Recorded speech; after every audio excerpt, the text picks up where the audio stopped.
CataractCoach.com, podcast series, episode number 46, with Dr. Sheraz Daya, encouraging entrepreneurship in ophthalmology.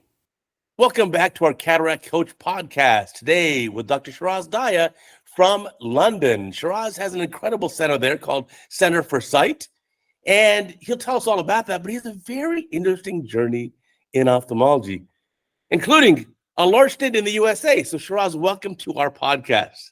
Great, thank you, Uday. I feel very honored and privileged to be selected to be on your podcast, and it's my way of saying thank you. I've learned so much from you over the years. You're, a brilliant ophthalmologist, absolutely brilliant. Oh, you say that to all the boys. No, but tell us about your path in ophthalmology, because it's a little bit of a circuitous path involving a couple different, multiple countries. It is. I'm of Indian origin from East Africa. I'm an East African Asian. Grew up in Tanzania, born in Kenya, grew up in Tanzania. Went to school in India, in South India in very early days, between the ages of 10 and 15. A kind of a brutal place up in the Nilgiri Hills, which are more like mountains, 8,000 feet above sea level.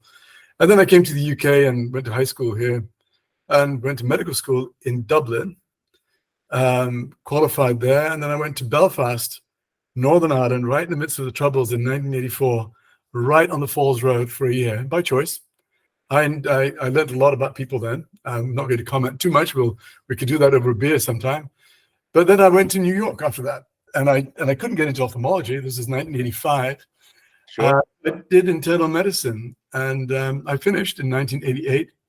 You did a full 3-year internal medicine residency. Yeah, I'm board certified in internal medicine. So when you're on the airplane and they say, is there a doctor on board? You can do more than me. I can only check the pupils. I pick up the newspaper and I cover my head. Well, so you did a 3-year internal medicine residency and fully qualified as a primary care doctor. That's right. I worked in the emergency rooms. I moonlighted in the emergency rooms. I got into ophthalmology straight after. I did the boards while I was in ophthalmology residency, and it helped supplement my income on the weekends. Every so often, do a 12-hour shift at New York downtown or Beekman Hospital, and eventually that really wasted me. I had to stop doing that, especially when the chairman found out. He said, "Well, you got to make a choice. You've chosen ophthalmology. You better just stick to it." And so I did. So that was that. So I did residency in ophthalmology in New York at a place at a 2-bit center called Catholic Medical Center.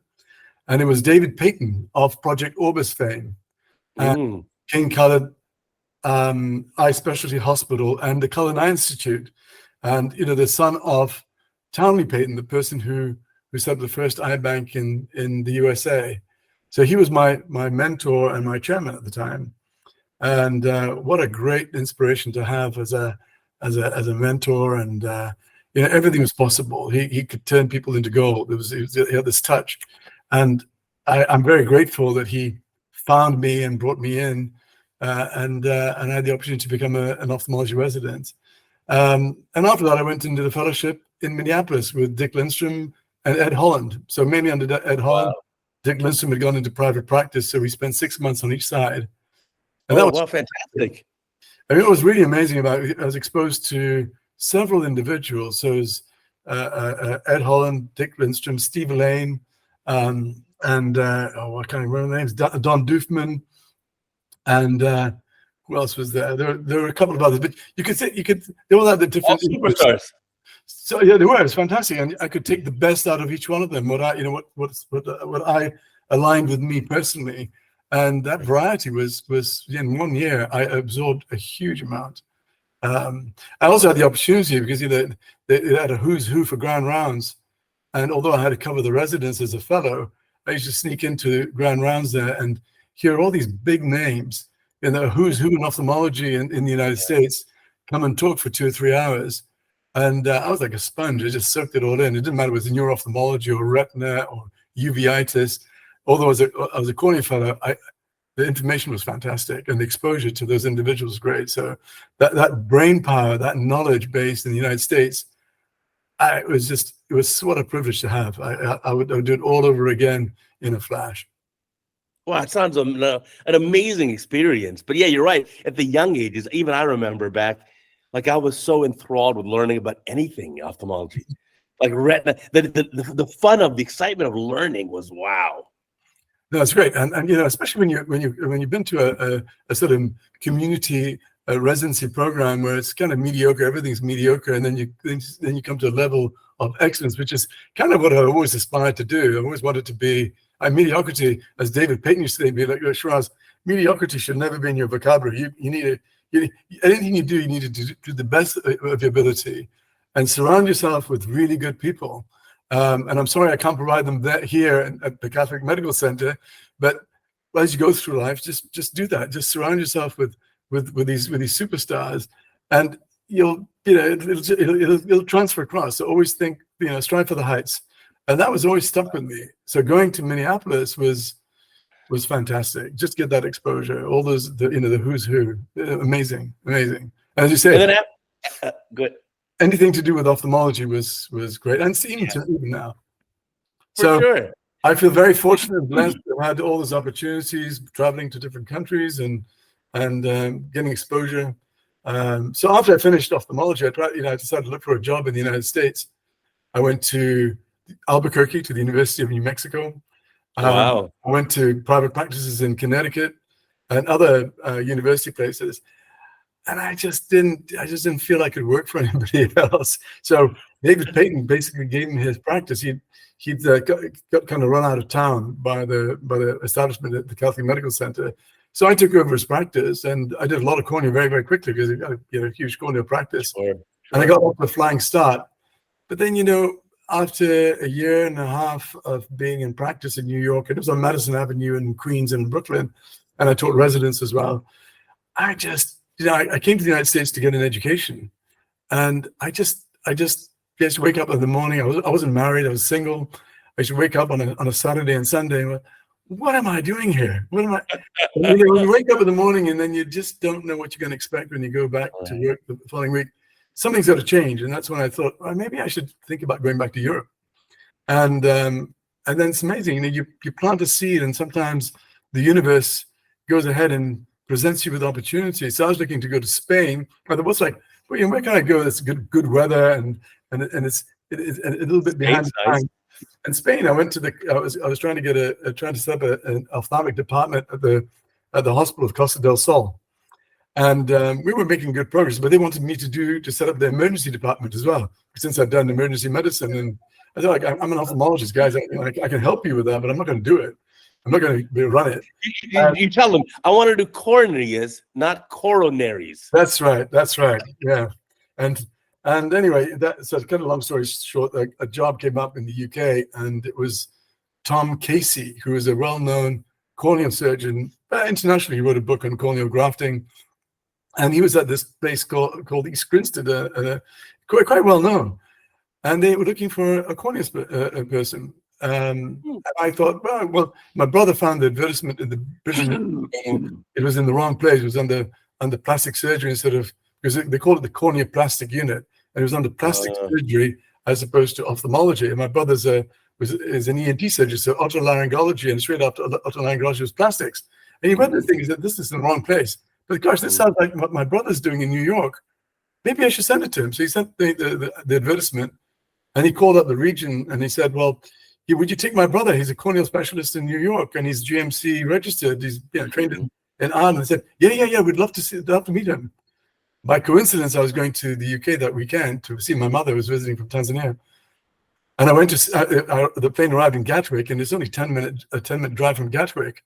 So I went to the place, and it was an absolute dump. And there's a guy called Steve Whiffen who I owe a lot to. He was a locum.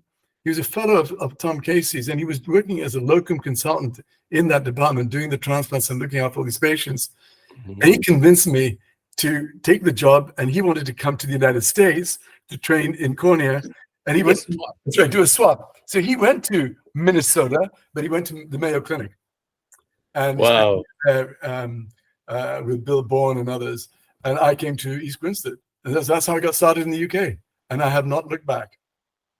Wow. So, it's funny. I think everyone I've spoken to, and me included, everything in life is about good mentors, and that's just about serendipity, just about luck. And I think sometimes things just happen. And I think there's a magical ingredient, and that's your own what you're aspiring to do yourself, right? What your own intention is. What are you looking for yourself, and being true to yourself. Then I think then you recognize those opportunities. So it may be serendipity, but it may not be too. There's something at work there, and a little hidden kismet. Yeah, it's a little bit. Call it charm, call it whatever you want, but there's something there. There's some energy there that's connecting, and I truly believe that. And it's I've always found that sometimes those decisions, when things are really difficult, it's probably not the direction you're supposed to go in, right? And when it comes really naturally, you just flow. You're drawn to it, right? So when I was coming to the UK, there was only one person who thought it was a good idea, and that was David Payton. Everybody else thought it was a crazy idea. I was going back in time. It was a ridiculous idea. My cousins, my uncles, my cousins of mine left the UK and arrived in the United States, Anistis and others. I said, "What are you doing going back to the UK? It's a disaster."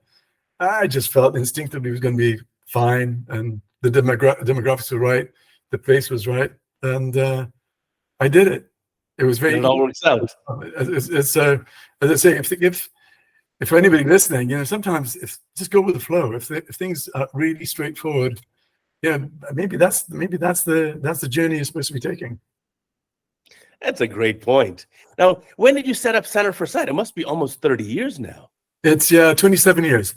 So wow. in fact, I'll be in the UK 30 years on March 1st. So I arrived at Gatwick Airport on 1st of March, and I went straight into work from the airport. Everybody thought I was crazy. And I set up a private practice as myself in July that year.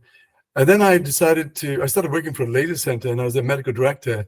And, in Britain, it's a little bit different. Well, in those days, it was very different from the United States, where it was all about the doctor. They were kings. They were gods.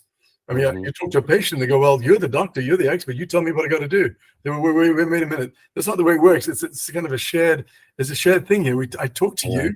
It's not because I don't know what I'm talking about. I'm talking to you because you have to make a choice. It's your body. It's your eyes. Anyway, it was different. But the way in which the patients were looked after in terms of refractive surgery was terrible. And I thought the only way to do it is to set up my own center. So I bought a laser. There's a company called LaserSight. It's an absolute disaster. But again, serendipity. So I bought a LaserSight laser. They were chasing me at the end of the quarter in 1996 to buy one of their lasers. And I was in the Ruaha Reserve in Tanzania. And they were trying to contact me by satellite phone to get the deal before New Year's Eve. And I just gave them a price, and they said, "Fine." And I said, "Okay, well, when I get back to Dar es Salaam, I'll sign the papers." And they were there. They'd been faxed over. I signed them, and they shipped out the laser on the 2nd of January. And it arrived. Wow. I didn't have a place for it. So, oh gosh, here I go. Now I have to set up a laser center. It's totally shipped, and I have to pay them for it. Anyway, it took me about 5 months to get started, and I did. And the laser was a dog. The company were terrible. They sent me an old laser that was behind the times. It was an old model, and my wife Marcella came to help us get started. And she couldn't believe that they sold me this laser that was a piece of junk. Anyway, they changed it, and then they had to change it again, and then they finally gave me a LSX. We made a deal, and that came in broken. And you could tell. Finally, so that was a year and a half later, and Marcella, I had already asked her to marry me, and so we got married. And she said, "Look, dump LaserSight. Bad company, bad people, just dump them." And so, well, we should add that your wife Marcella is an ophthalmologist as well. She is, yes. She trained with Arturo Chayet in Mexico, and she's been a great supporter. And I'm very. So she tells you to dump LaserSight. Dump LaserSight, and I already had a relationship with Bausch + Lomb, so we bought a Bausch + Lomb laser, and now I'm the medical monitor for Bausch + Lomb lasers and Technovas in Germany. So I deal with all the issues when it comes to new developments and so on for the eczema laser, and also for the femtosecond laser as well. So it's Wow. amazing how it all goes. And yeah, four lasers later, and I met my wife through laser sight. So even though it was not a good experience, I learned one thing though, and What's that? it's when you do business with anybody, you got to give them your money. Just make sure that the kind of individuals that you would have home for dinner. Oh, I like that.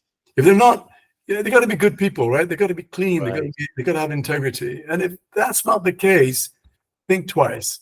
Look for an alternative, because I think that's really important. And I've again lived by that rule ever since.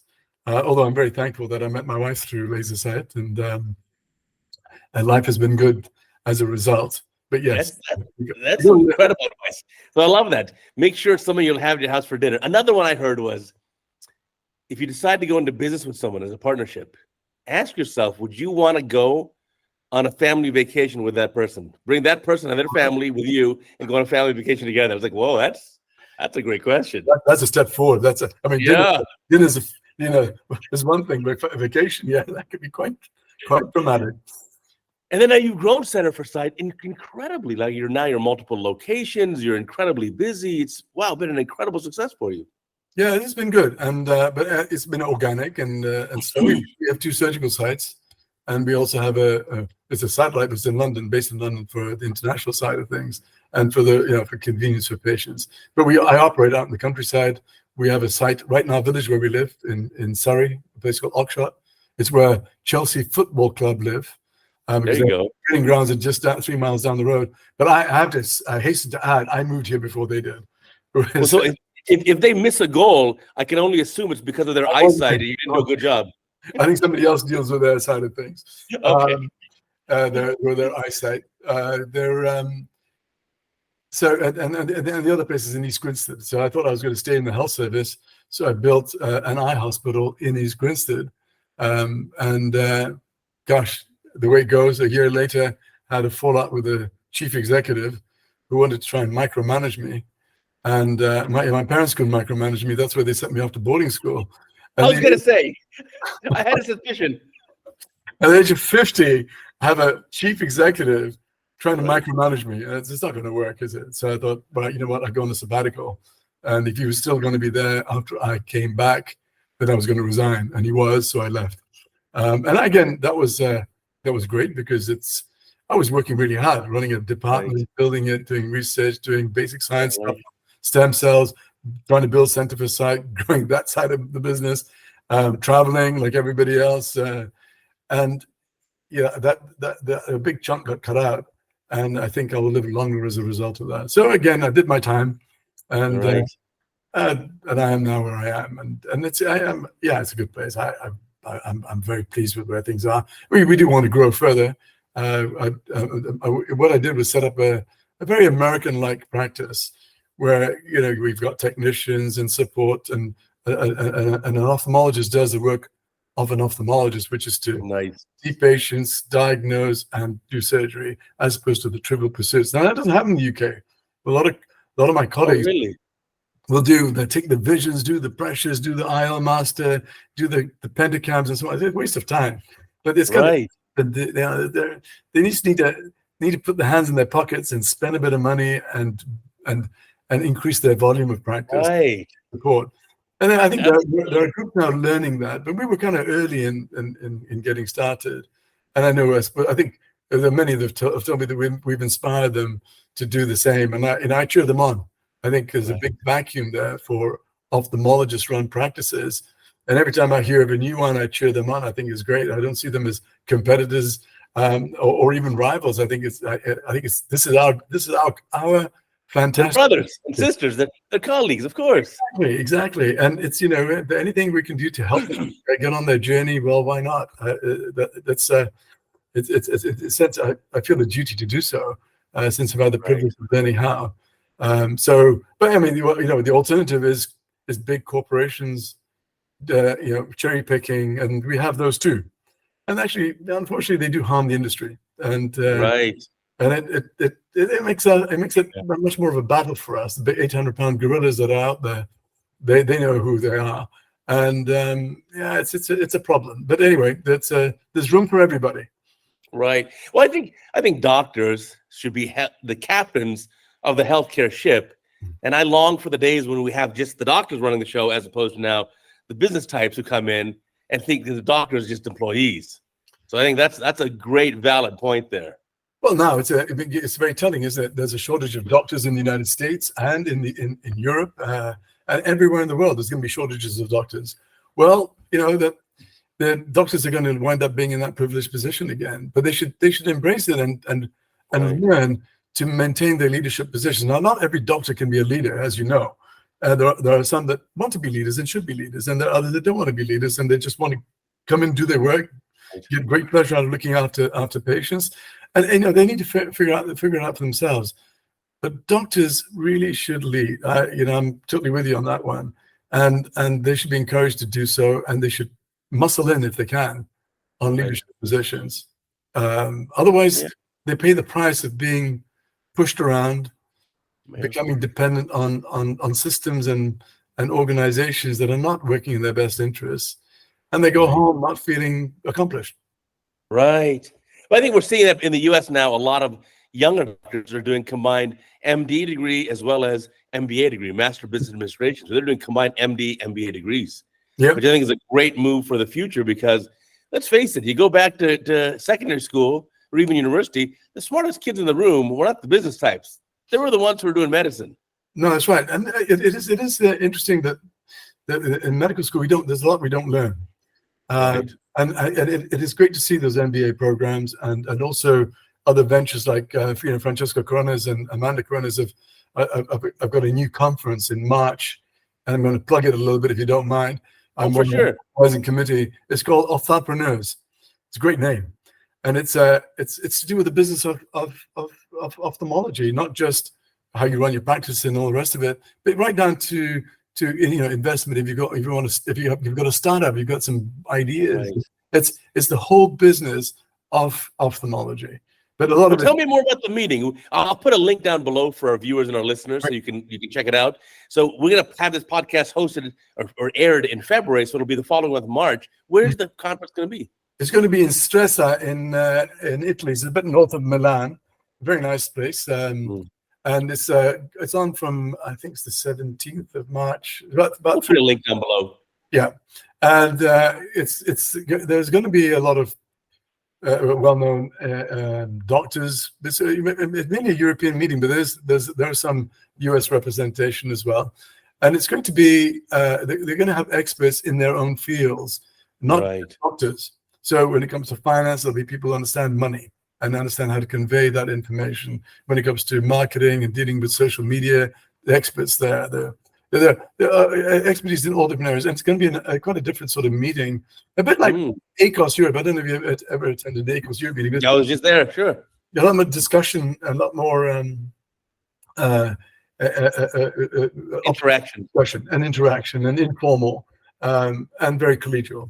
So it's interesting. It's their first conference, and I'm certainly looking forward to it. And awesome. I won't be able to make it this year, but I'll put it on my calendar for 2025.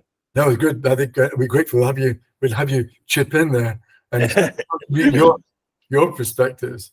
Well, there's one important thing you said too earlier, which is like the American style, let's say, of practice, which is, I agree with you. I try to delegate as much as possible. Mm-hmm. I want to do the things that only I can do. Like, I can answer the phone. I can run a biometry test on the eye, but there's no one else in the entire clinic who can do the actual surgery.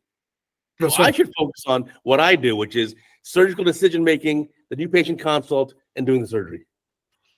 That's right. And you know what? When you have technicians who do all those investigations day in, day out, they get much, much better at doing it than anybody else. Right. So that bandwidth of error goes down tremendously. So you can start to rely heavily on their abilities. And why not? They're good at it. So everybody has a role to play in delivering what we want, which is fantastic outcomes for patients. Making sure our bandwidth of error, lens calculations, or refractive errors that we're choosing to correct are down to a fine limit. And we always know when a new technician arrives. I'm on guard, and I've got to take a look at the data to make sure it's actually accurate and it's within the signal to noise ratio is appropriate. Right. But yeah, they should. They do it all the time. They come very, very good, very adept at it. Way better than I could ever do it. Right. And then once you build up that working relationship over the course of years, the trust you have there is immense. Yeah, that's right. And yeah, it's all teamwork, isn't it? It's all about working together. And the same in the OR as well. I do what I have to do as a surgeon, but I don't want to deal with all the other things. Everything else is organized for me. All the planning is done in advance. And again, I learned all this under Ed Holland and Dick Lindstrom and seeing these high volume organizations. And I realized that they have a peaceful life. They're pretty content. They don't have to worry about all the hassles. It's all sorted out for them. It's not. It may seem expensive. And that's what I tell colleagues in the UK. They come to visit me and they see all the people around us supporting us. So yeah, it looks expensive, but you know what? It's better for me as I'm going to live a whole life, and I'm much more accomplished. I'm doing what I am trained to do. Why should I follow the trivial pursuits? I don't want to do them. I'm with you 100%. I delegate as much as possible. And I find true pleasure and true enjoyment in doing the surgery. Mm-hmm. But I'll tell you now, if it comes to doing a LASIK, don't trust my refraction. Trust my optometrist. Yes, She's far better at it than me. No, that's right. And they do it all the time. And they understand what's important. And they also see the patients afterwards. And so they know they get the feedback. Was that my refraction? That error, was that me? Or was that this? Did he plug in the wrong correction? Right. But yeah, you're right. Might as well use people who have their own level of expertise well to support what we all do. Wow, fantastic. Now, so you've built this incredible center. You're doing a ton of surgery. You're enjoying your life. You and your wife are obviously very busy surgically. What's next for you? What's next on the agenda? Well, we have that's interesting you ask. I mean, I started to figure out what to do there myself. But one of the things I need to do is to do some planning for this organization. I'm in my 60s. I'll be 64 in a few weeks' time. And well, you look much younger than me. My gosh, you look amazing. Well, it must be kids keeping me young, So I'm very proud of our son and our daughter, Olivia. Both of them, Olivia and Fernando, they're both going to qualify as doctors this year. Oh, fantastic. I hope they stay in medicine. But anyway, it's a long haul over here, but very, very proud of them. So, well, I hope they choose ophthalmology instead of orthopedics. Well, my wife says, Marcella says that she will ensure they do that. So, kids, I don't know about you, but kids don't listen to their dads. They do listen to their mothers. So I leave it to the mom to sort out. So that's great. But I have myself and a retina colleague, a friend, Tom Williamson, have set up a startup, and we call ourselves Infinite Medical Ventures. And the idea was to take innovation and from anybody and try and help them move it forward. Because the number of people that have ideas, good ideas, that just go nowhere. They think they go through the IP process. They spend huge amounts of money, and then they come to a standstill, or they don't have the resources, whatever. Now, we didn't either, but we had our own ideas, and we developed something that we're hoping to commercialize with the assistance of a strategic. But it's been a very steep learning curve, but it's been a huge amount of fun. And I think with 30-something years of experience in ophthalmology, it's time to make use of that. Leverage it, sure. So between a retina guy and an anterior segment guy working together, we've actually done all this on our own steam, our own cash. It's now time to try and get some funding from others. But what we want to do is more of the innovation side, not deal with the hassles of quality management and all the awful things that you have to deal with as a manufacturer. I'd rather somebody else deal with all that, and I could spend time and myself and Tom dealing with new ventures and the pipeline of future products. So we're learning the business. It's been a very steep learning curve, but we actually have a product that could be used both in the clinic and also in surgery. And it's going to be a bit of a disruptor because it's going to take existing technologies and undercut them tremendously, which I think is making some of the strategics a bit nervous. But we'll see how it goes. We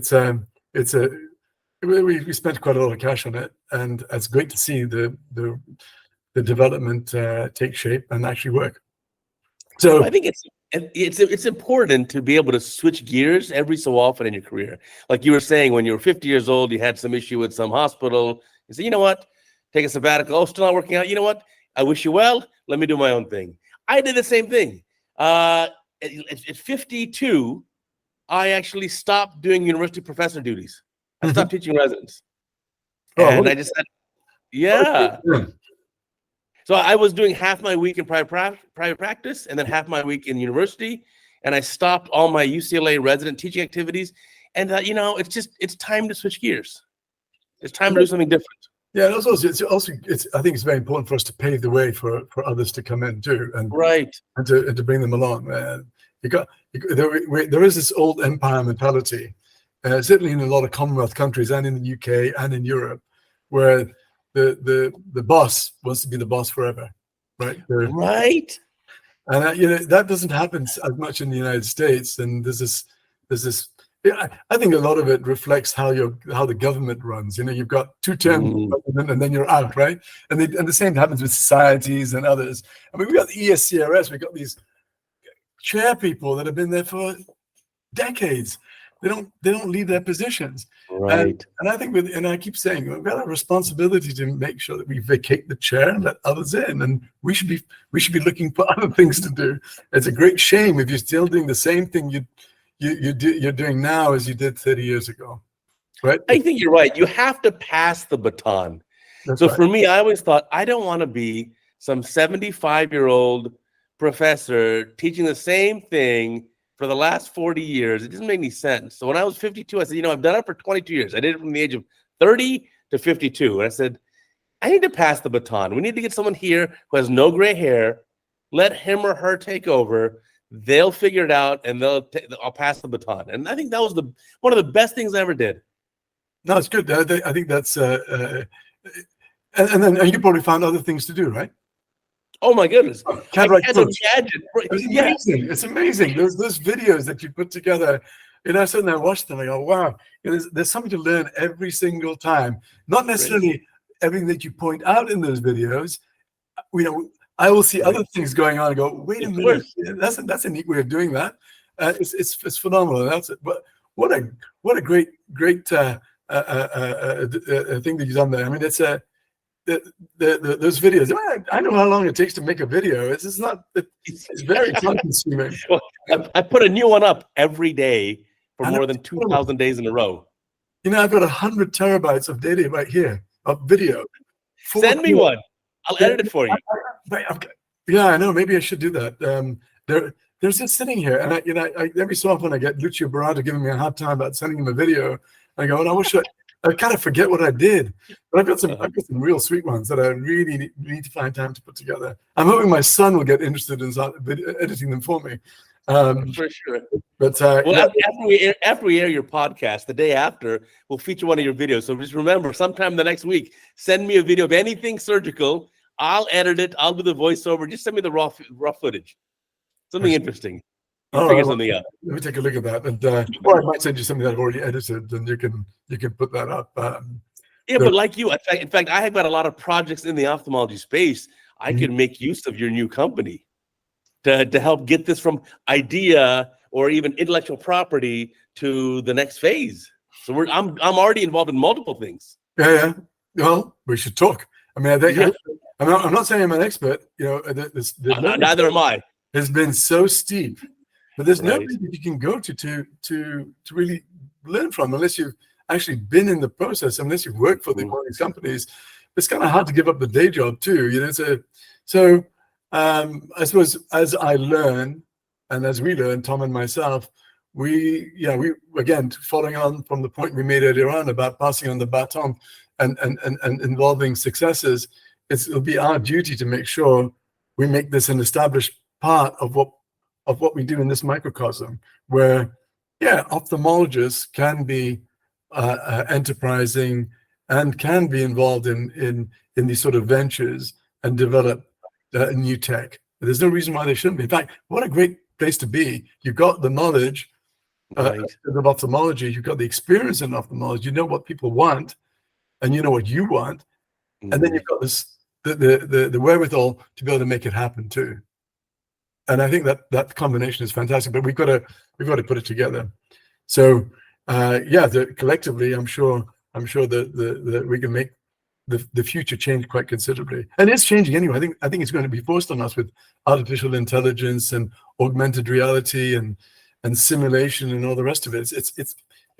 It's changing without we can't stop it. It's going to keep happening. For sure. Yeah. Like let's say the only constant in ophthalmology is change. No, that's right. That's right. Even the eye changes, and that's where we get our business, right? With the age, no, absolutely. Yeah, of course, the aging eye. But I think there's so many ophthalmologists. I'm always impressed when I go to any ophthalmology meeting. Most of the time, 99% of the time, I'm sure I'm the dumbest person in the room. There are so many incredibly brilliant people in ophthalmology, but a lot of times they have a brilliant idea that really has never gone to fruition because they're kind of lacking this, okay, what the idea of what do I do next, and lacking the support of getting along down the road a little bit more. That's right. And some industry, the sharp individuals may well pick up on it and help it through. But so much of the time, they're kind of caught up with their day-to-day activities, and also the old beaten path. Mm-hmm. Instead of necessarily seeing things maybe from a lateral point of view, or a little bit of thinking on the other side of the brain. But that's a problem. However, yes, the idea will resonate very well with the likes of you and me, but not necessarily the people that they can fund it. And they may be brave enough to be able to pitch it and bring it into play. So it is difficult. There are definitely loads of huge good ideas, and the ACOS in Europe last year, there were so many. I like you, I sat there going, God, these guys are amazing. Where do they get all these ideas from? Right. No, absolutely. Makes you wonder. What are they eating for breakfast? And some of these things are so obvious. You go, yeah, that makes a lot of sense. It's so simple. Why didn't anybody else think of it before? So there's some really good work coming out of places like Spain. I've been pretty impressed with some of the developments there, and actually throughout the world, in Israel and other countries. It's there's some places that are very good at fueling this creativity. Right. Kind of incubating something from an idea and then blossoming it out something bigger. And they've got the magic of sitting in fertile ground. That what makes it fertile? The bit of money, the brain power surrounding them, to toss ideas with, and there's also this can-do attitude. Yes, you don't have to have anybody hold your hand. It can be done, and just get on with it. Well, that's me speculating as to how these little microcosms of and these little groups are able to come up with such innovation. It is fantastic, and something that smart governments should take a good look at and encourage the same. India, amazing. What's going on in India right now? It's phenomenal in terms of development and growth and innovation, and they've been copying like everybody else, but now they're moving into their own on their own now in terms of development and ideas. Absolutely. I just got back from a meeting in Hyderabad, a cataract meeting in November, and I learned so much. I had 6 pages of notes from the lectures. And then I'm going back to India again for the AIOS meeting in March. Yeah. And I have an incredible time there. I learned so much. Yeah. I remember going to AIOS in 1994. It was in Bombay, but 1995. It was really rudimentary. I mean, it was really basic. Now, it's amazing. It's squirm. We took about 5, 10, 15 cases, and they took about 500. Right. There's no Well, comparison. there's surgeons who do 500 cases in a week. Yeah. It's incredible. So it's amazing. But I think, listen, if you get this incubator started, an ophthalmology incubator, boy, I'm going to be one of your first clients. I got so much cooking on right here. I just kind of need help kind of getting it down the road a little bit. No, and and again, as I say, I'm not sure I've got all the answers to anything, but with Infinite Medical Ventures, which is what we call ourselves, we want a board of individuals who are able to, with many talents, who are able to help us get things through. So we've got one of the individuals we have is a gamer, is a gaming software developer, because a lot of what we're using is gaming technology, and we have an optical scientist from Turkey, but he worked for the UK Space Agency. Now he's moved on to a group that are dealing with heads-up displays in cars. So so you can look up. You're looking up, and your windscreen, you've got all the information on instead of looking down at the dashboard. So he's involved in that side of things. But he was with the UK Space Agency, so he was an optical guy. And then we have a patient of mine who builds cars for Red Bull Formula One. Oh, wow. Doing the engineering side. So he does aerospace, medical, less so, but he's got going with us now, and he does Formula One. And he's a great guy to have on board. Everything can be done. So those are the groups that we've got involved at the moment. But we're looking for more. I'd love to have people who can advise us on intellectual property, others who can advise us on finance and getting seed money and so on. But bit by bit, we're adding them on, and hopefully we'll have a good enough incubator to be able to handle some of the projects that you have great ideas about and others have. I have no doubt. I mean, often, as you know, probably the most important thing is the team you build. Mm-hmm. If you have a great team of great people, believe me, you'll figure anything else out. You can always hire some extra expertise, and just having the team behind you, I think, is what you need to get that project to fruition. Yeah, I can't do it on your own. You got to learn everything. I mean, I remember right early on 3 years ago thinking, so they use Python to program these things. Well, so I bought a book on Python, thinking I could learn. I took one look at it. Like, forget it. You can't teach an old dog new tricks here. I'm going to outsource that one for sure. And so I was a bit deluded. I thought maybe I could do it. Be like, well, I'm fairly good in terms of computer skills. I write databases and so on. But when it comes to programming and coding, that's where I draw the line. hand over to somebody else. It's just too time consuming. I just couldn't do it. Well, it gets back to our original idea that if you can delegate the task, that's right. Someone who's better, you should probably delegate it. Yeah, outsource. That's a good. The thing is also, one of the things you do still need to know what can be done to be able to convey that to the person who's going to be doing it. So sometimes you don't need to know how to do it, but you need to know what it's capable of doing. And I found that. I'm sure you found that too. You have in your mind what you want, but can it be accomplished through this process, and then take it from there. Having some knowledge of what the language can do and what the coding can do, then yes, we talk to our programs like, this is what I'd like to do. How would you do it? And we know it can be done. And he goes, yeah, let me have a think about that. And then gets back to me and goes, yeah, I figured out how we can do it. I've played around a little bit. What do you think of this? I go, wow, it's exactly what we wanted. So so they're good, they're quick, but I think you need to know what can be achieved. The sort of cross-fertilization, knowing what other people do, not necessarily doing what they do, but knowing what they do, you can end up making phenomenal progress. So the Buddhists talk about knowing having a good understanding about the careers of others, about the professions of others. Not that you want to do it, just knowing it is very, very useful. You understand them, and you understand how to make progress too. No, that's all the very valid points, of course. So if we have a listener right now who says, you know what, I have such an incredible idea. I've been thinking about this, working on this for a while. I think it's going to change ophthalmology. I think it's going to be incredibly successful. What's the advice you'd give them? Like the first thing you'd say, okay, you know what? Secure your intellectual property first. But then what advice would you give them to take this idea to fruition along the path? I mean, there are many steps, but what would you give it as advice?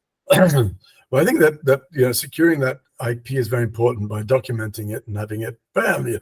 There are some who say, take your notebook, write it all out, have it stamped by a lawyer, so it's established. You've done it. You've established it, and then you need to find a way to formalize that process even further on an official basis, whether it's filing a patent or whatever. That's really hard work.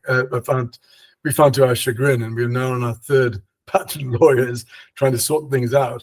And it turns out that and everybody's got all these lawyers have got different views, but they have to understand what you want to do too. Trying to do it yourself is really hard work. Going through all the plans and doing that search, it involves a lot of money.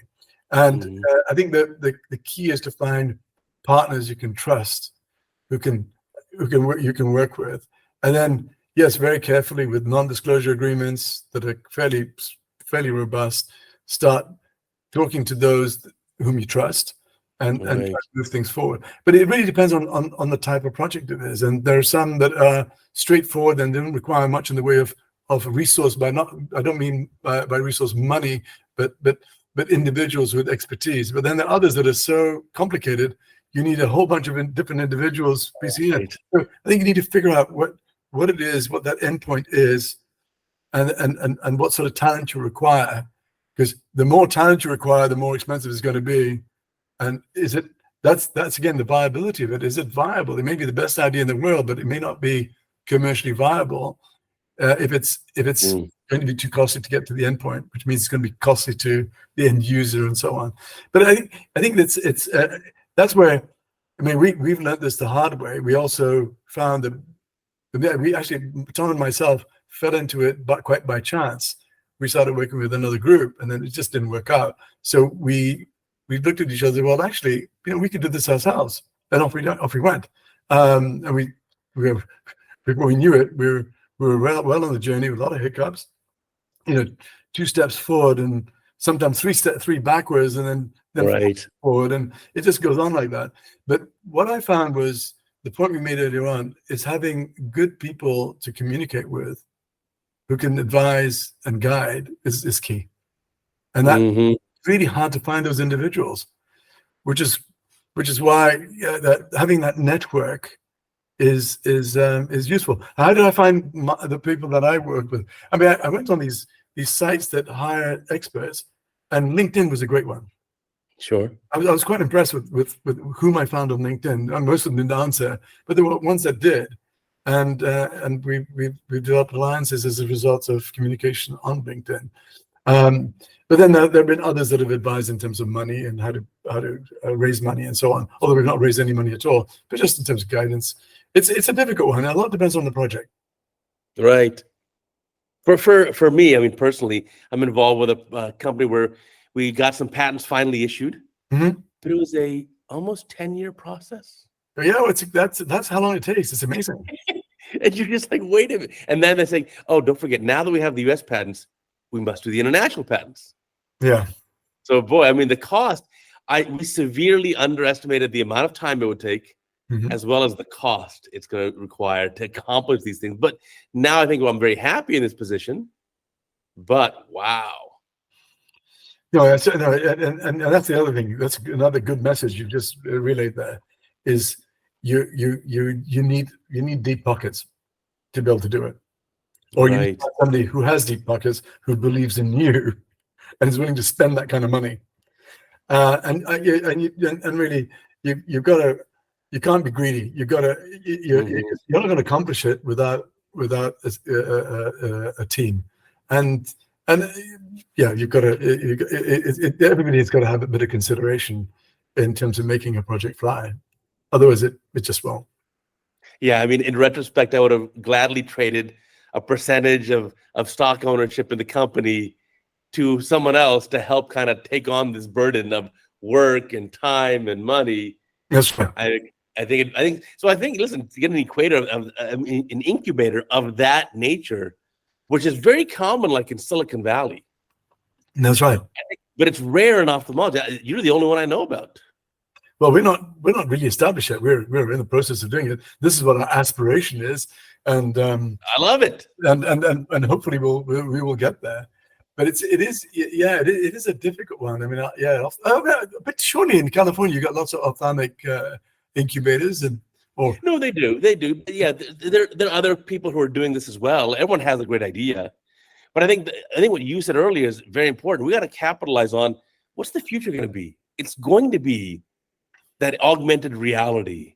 When we're operating, you can see things, the things are happening. It's going to be newer technologies, maybe an accommodating lens. It's going to be robotic cataract surgery. Oh, that's going to be huge.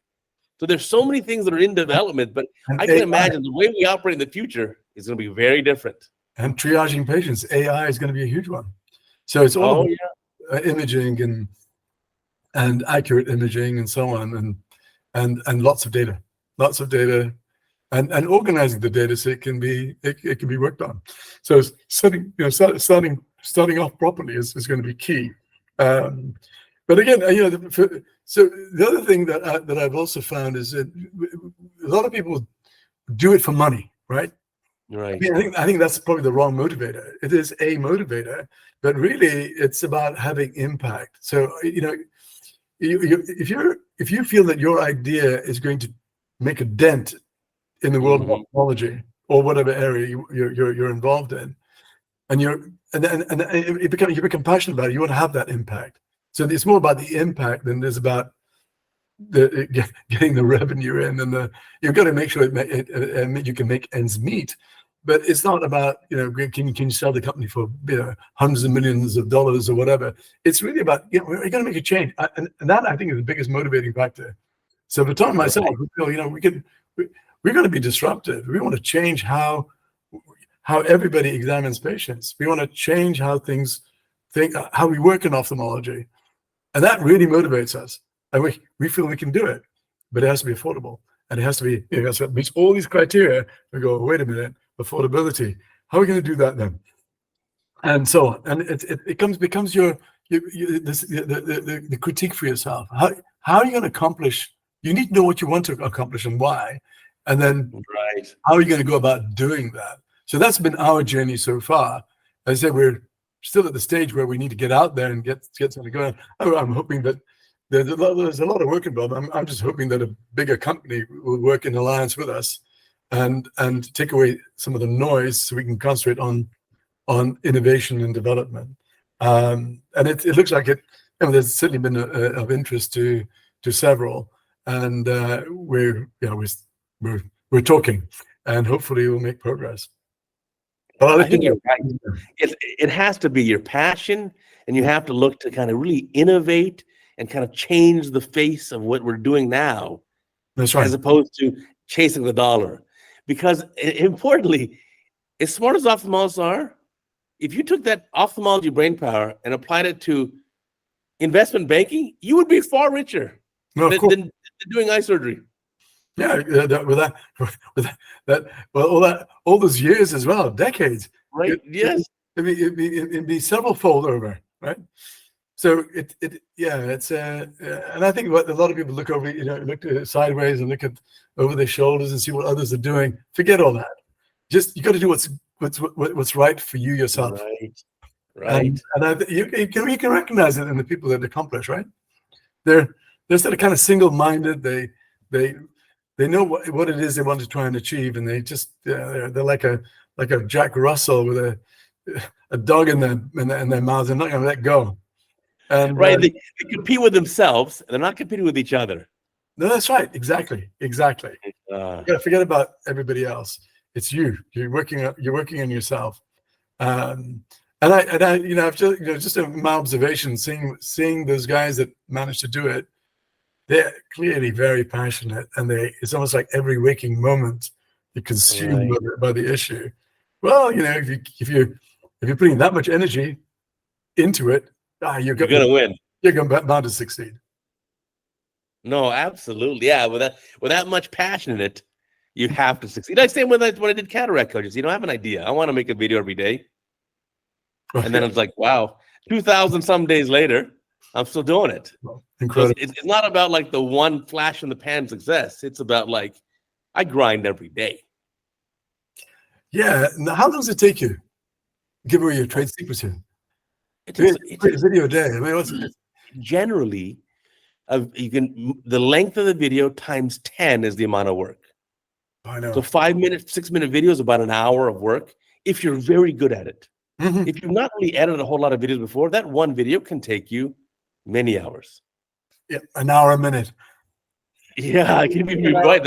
Instead of 10x, it can be 60x amount of time. It can take a lot of time. Yeah. So I've obviously gotten very, very good at it. I've created templates for my thing. I've kind of branded it too. I have an intro sound. I have a logo. I always use the same fonts, the same font color. I always have the same format.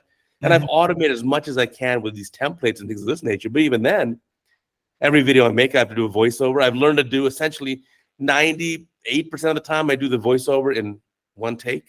There's no editing of. I just talk. But I mean, this is 2,000 videos later, so I mean, I got pretty good at it. Yeah, but no, you're right. But it's just about being passionate about it. Yeah, I didn't do it. You always succeed. I didn't do it often enough. I go, oh God, how did I do that again on Final Cut? And I go back to the YouTube videos, going, oh yeah, so that takes time. Oh yeah, I remember that now, and I go off and do it. But yeah, if you're doing it all the time, I suppose you get to be pretty swift at it. So for me, it's maybe I'll leave that for another day, and then it doesn't happen, which is the problem. But I'm finding actually just taking excerpts of videos is great, and I'm doing a bit more of that. So just taking little snippets, little vignettes that help convey a message. But yeah, it's amazing what you can do with video. It's you take scraps of all sorts of things and create a wonderful story. And you do it really well. Yeah, it's also very different depending on the generation. So I'll have comments from ophthalmologists who are, let's say, further on in their careers, at the end of their careers. And they say, well, can you show the whole video? Can you show it in real time? Whereas the very young ophthalmologists in their 30s or 40s, they're always watching it at least in 2x speed. And they just want to get right to it. I mean, if you look at like with the way videos shifted, even now, people watch videos on Instagram or TikTok, which are like very, very brief. Everything's sped up. No one wants to watch it in real time anymore. Well, the attention span is very, very short, right? So it's that is the problem. I see it with my own kids. They got several things going on at one time. And then what are you actually watching? Well, everything. But you're not really watching it. But there are bits there that take my interest, and then I might switch over, and when that's interesting, really? But when they were younger, they would sit there. They'd go on FaceTime with their friends. They'd be in front of the computer, and they'd have a textbook open. Right, all at the same time. All at the same time. It's different. It's different generational altogether. I think that the younger generation, their brains are way more capable than mine. No, I think they are, and certainly what they learn in medical school now. Gosh, I don't think I would have got through medical school in terms of what they have in the curriculum. It's phenomenal. The knowledge that they have to accumulate. Wow. Well, they learned everything we learned 30 years ago, and then on top of that, all the developments in the last 30 years, they learned that too in the same amount of time. No. So I was talking to Olivia today, so she's revising. So I said, well, Olivia, I've never seen you with a textbook. Oh, we don't use those anymore. So how do you revise? It's all online. There's all these. So, I'm not sure I could do that to revise without a right. The old style. Yeah, I could pick up information, but I'd like to see progress. I'm getting through that darn book, and I know when I'm coming to the end. Looking at a Kindle or an iPad, I'm not sure I'm getting to the end until I look at that little bar that tells me how close I am. But yes, it's wired up differently. Well, but I think we have to embrace that. So even me, my latest cataract surgery book about how to learn cataract surgery, it's it's very basic. It's meant for very young surgeons or surgeons in training. It's a free PDF file as a book. There's not a physical book. You go to my website, you click on it, you can download it, you can put it on your phone, on your iPad, on your laptop, send it to your friends, and just enjoy it. It's all there.